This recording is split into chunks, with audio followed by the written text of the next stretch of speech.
Cascade Sports. I'm Marlo Garlington. We're here with the UMKC Rules Assistant Coach for Track and Field and Cross Country, James Butler. How's it going, Coach? Good, how you doing? Doing good. Coach, tell us a little bit about yourself and your background and how you got to the position of assistant coach. Sure. So, grew up in Albuquerque, New Mexico, ran cross country and track there.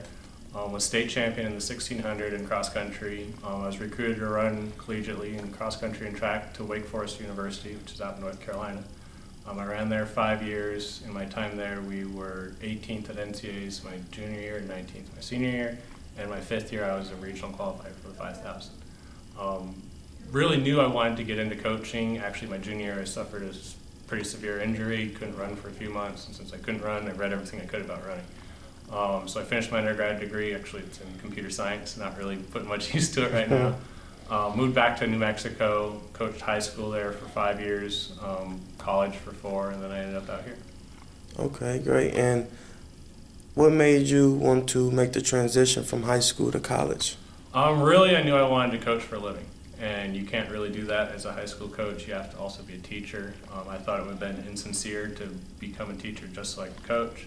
So I kind of got into it. I had a young lady that the University of New Mexico was recruiting. She actually ended up at Notre Dame. But I got to talk to the New Mexico coach, and he kind of took me under his wing, and I was a graduate assistant there for 2 years, then an assistant coach for 2 years. Okay. Pretty young team this year. Yeah, we have a lot of freshmen, 9 freshman girls, 4 freshman guys. 3 freshman girls in the top 5, 3 freshman guys in the top 5. So definitely a really young team. We're excited to bring them in and excited to continue to build the program as we go. Freshmen's fresh legs. They should be blowing the competition out of the way. Huh? Well, 18-year-old kids are sometimes a little foolish and a little, they definitely have the right energy. We just have to direct it in the right way.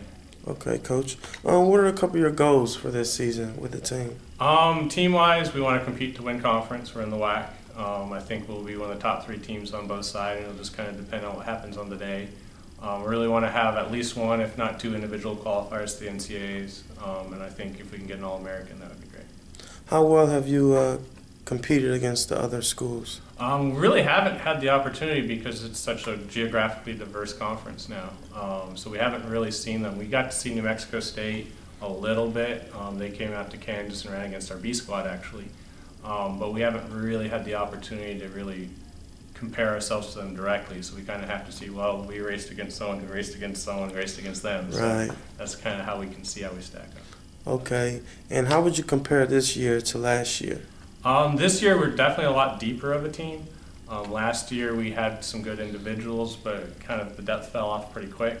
With all the new freshmen coming in, we have a lot of competition to be in our top 5 and our top 7 and our top 9.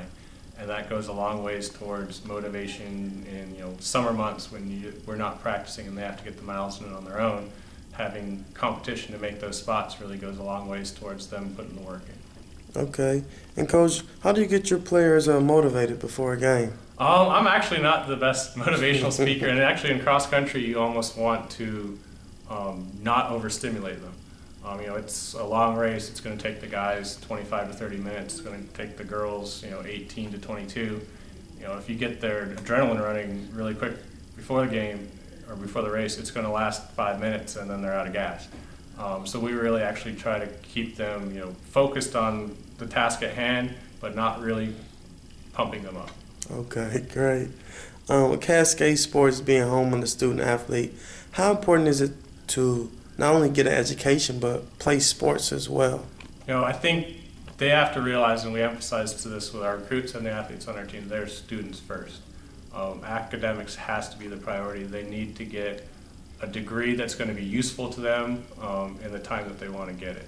We have some athletes on our team that are going to graduate in 3.5 years and go to medical school. We have some athletes that are going to be here 5 years and they're the first person in their family to go to college. And it's important that we treat them all like individuals and that we really emphasize, their academic needs. We want athletics to be a priority, but they need to be a student first and an athlete second. We do everything we can to accommodate it. And being a student athlete is definitely a benefit. Student athletes graduate at a better rate than the general population because they have a lot of support behind them, making sure that they're academically in the right position. So. Okay, Coach. Any advice for a young athlete in the middle school, high school that wants to compete on a collegiate level? I think the best advice I give anyone that's asked that is to have fun. It has to be something coming from the athlete themselves, not from outside sources, whether it's a coach or a parent. At this level, the Division I level, we're one step away from the Olympics. And the motivation has to be intrinsic, and it has to be something that they've grown up with and learned to kind of cultivate. So make sure that they're working hard, but make sure that they're having fun doing it, because at this level, it's got to be self-motivation. You're not going to be successful with someone else pushing you. Great words from assistant coach James Butler. We wish your team the best of luck. Look forward to covering a couple of your meets. Yeah, definitely. I'm Marlo Garlington. You can check out more videos on CascadeSports.tv. CMG wants you to always remember, the victory we call success goes to the best prepared. When you invest in your community, you are really just investing in yourself. Thanks.